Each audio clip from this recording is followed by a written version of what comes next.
Hi, I'm Molly Orr, And I'm Francesca Williams. and we're talking about dynamic, temporal, and tactile cueing for childhood apraxia of speech. We'll call it DTTC. So DTTC, the purpose is to improve neural processing to plan and program movements of speech for children with severe childhood apraxia of speech, which we will call CAS. The focus is movement sequences in words rather than isolated sounds or phonemes. And it is an articulatory treatment based on integral stimulation, and it uses principles of motor learning. And this is, it was developed by Dr. Edith Strand. All right, the temporal hierarchy includes a gradual release of responsibility, which means giving the child more independence. So first you start with direct imitation. The official first step is simultaneous production, but Edith Strand says that she likes to start with direct imitation to give the child a chance, see how they do. Then you go to direct production, direct imitation first, then simultaneous production where you say the word at the same time as the child. And then back to direct imitation. If necessary, the clinician may mouth the word to have the child focus on the movements themselves rather than the sounds. And once the child has the word, you will approach a normal rate of speech. And then imitation after delay, where you have the child wait a few seconds before saying the word. And then you go back to simultaneous production as you're going on to more words. The cues will be visual, tactile, and gestural. You focus on phonetic placement, and the feedback will start off being knowledge of performance feedback, and then it will go to knowledge of results feedback. So knowledge of performance feedback would be, you did a great job putting your lips together to make an M, or something like that, where knowledge of results would be saying that's right, or not quite, or something like that. We want to fade the cues quickly and then reintroduce them as needed. And we change levels after 10 or 15 seconds of correct productions at a normal rate of speech with varied prosody. So that's our cutoff for what would cause us to change our level. And if the child produces an incorrect sound, we want to add the visual cues of miming, like with the client before moving down the hierarchy again. Great.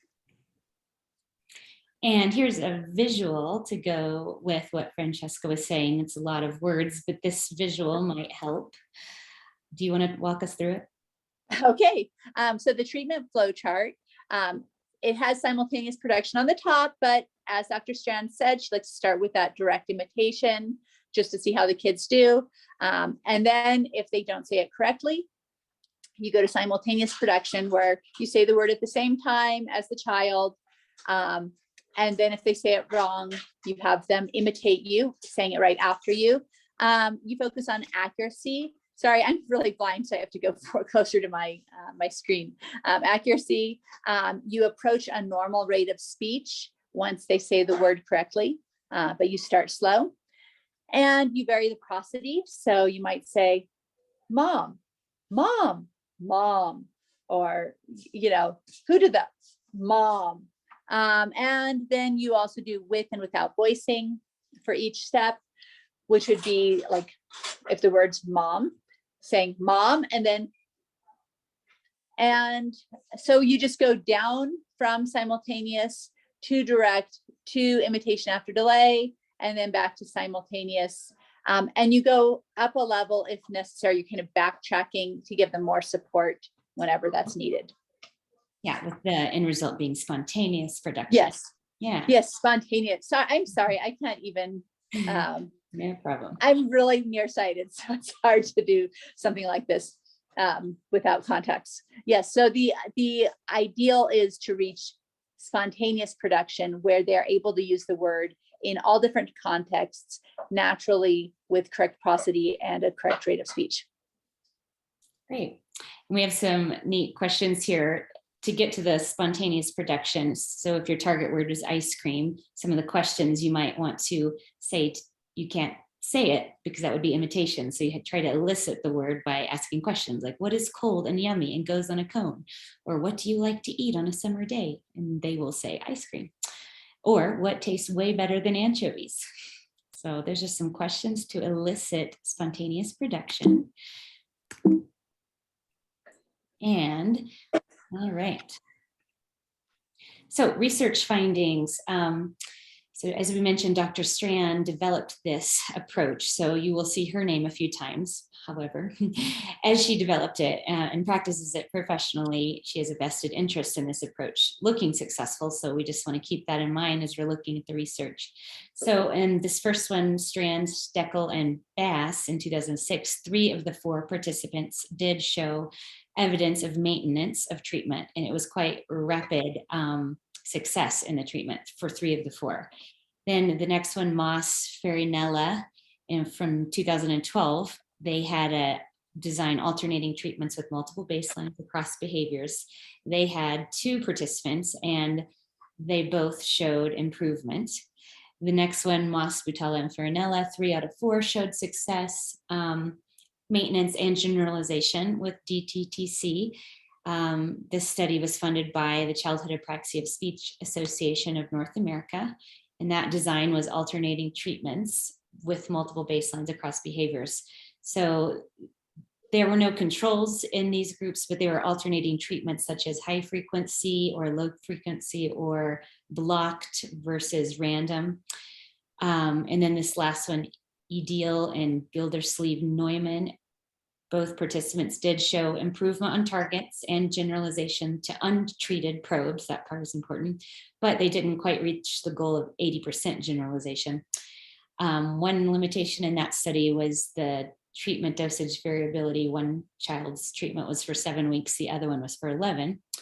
So it's quite different. Not that we're necessarily looking to compare the results, but it is an interesting observation.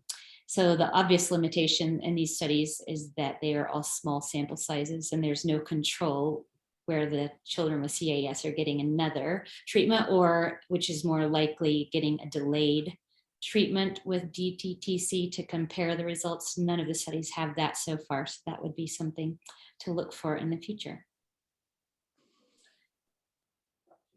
All right, so for system-wide generalization, we're looking at how are we generalizing the production of the sound to normal speech. We want to have production that happens all the time and not just for an hour in speech therapy once a week.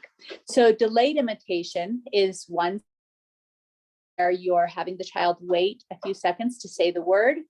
That gives them a little time where they could potentially forget how to say it. And that is a sticking point for some kids. So that's the first step toward general. And then saying the whole word is also an important step for generalization for DTTC, because the speech sounds are different if you're saying cat versus cat. The placement of the articulators is not going to be exactly the same. And that is a really big sticking point for kids with CAS. So it's best just to jump straight to the whole word in Dr. Strand's view. So that's saying the whole word. And the next one, it would be varying prosody. So some kids are going to have challenges, or many children with CAS are going to have challenges with vowels, and our vowels sound differently when we're using a word with a different emotional context. So we might practice saying mom, mom, mom. Those are all different forms of prosody, and kids with CAS, they do best if you just jump straight to all the possibilities they're going to encounter in real life. And then another step for generalization is going from knowledge of production such as I saw your lips make a little circle when you said W, to knowledge of results, knowledge of performance, to knowledge of results, which would be that's right, or close. So we're always going from providing more support toward less support, and just also spacing out the words as they get better at producing them. Yeah, and this kind of goes back to the principles of motor learning, where you're moving from acquisition to actual learning, which is what generalization is. Yes. Great. Okay, so modifications for culturally and linguistically diverse children. So with CAS, you're working with young children, and it is a very high frequency, 3-4 times a week. It's an intense therapy. So you will be collaborating with parents no matter what, but it's particularly with these children, it's important to collaborate with the parents and talk about what their goals are. Is their goal English only, or is it bilingualism? So obviously that would be an important conversation. And their Cohnert in 2010 did suggest that you could do parallel programs focusing on target words in both languages. So just you do some of your targets in English and some in the other language. For example, agua and water. So in 2 parallel language programs, you can focus on both languages. And interestingly about these 2 words, agua, water, even looking at them, they might not seem similar, but they both do have lip rounding of the W word. So which leads us into the other idea, which you could focus on speech skills and sounds common to both languages. That last example works for both scenarios because it involves some of the similar movements.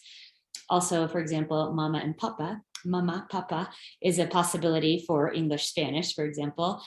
These words are common in both languages, and they're high function words, which is also a consideration of DTTC target selection.